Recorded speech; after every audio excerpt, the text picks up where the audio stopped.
Noisy Pixel.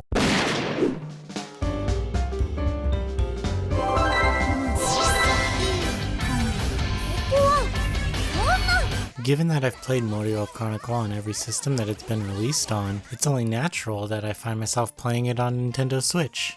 I'm Azara Lopez and this is Noisy Pixel's review for Moero Chronicle Hyper.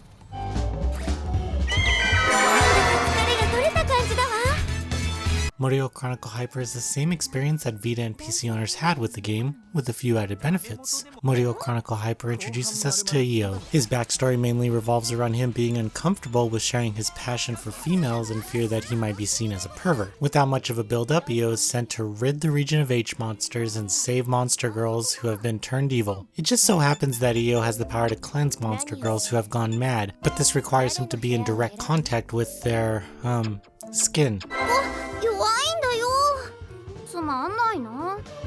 The real antagonist of the story makes things a little more interesting, but trust me when I say that the main story in Moero Chronicle Hyper isn't really anything too exciting. With that said, I found that the character events to be where the story actually shines. Each monster girl has their own backstory and personality, and throughout the game, they'll have special story events with Io as well as other monster girls. Gameplay revolves around exploring dungeons, fighting monsters, and purifying monster girls. Dungeons can be rather large, especially in the later regions where there are multiple floors and winding paths. The worst part about exploring dungeons is the extremely high encounter rate, which does get annoying. However, Moero Chronicle Hyper offers a handful of options that make getting through these battles a little easier, such as auto battle and speeding up time. However, thanks to the random battles being so frequent, you're never really underleveled, but battles can get challenging. During exploration, Io and the party will encounter other monster girls.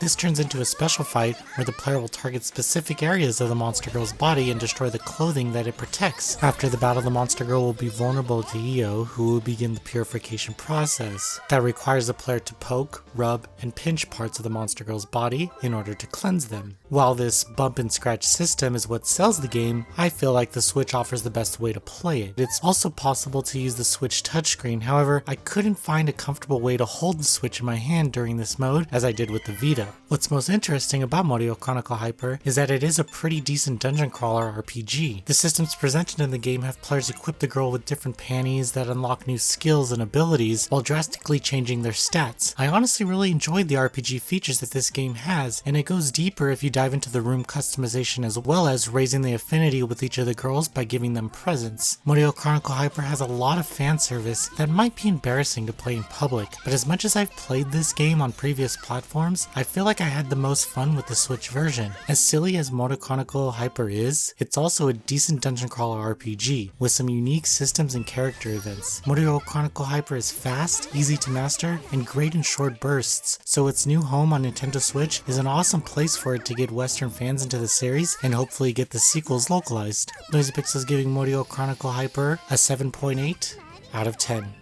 Thank you for watching. Please read the full review at noisypixel.net. Noisy Pixel is ran by a group of gamers who work hard to deliver news, reviews, previews, and more. Please subscribe to keep up with all our future content.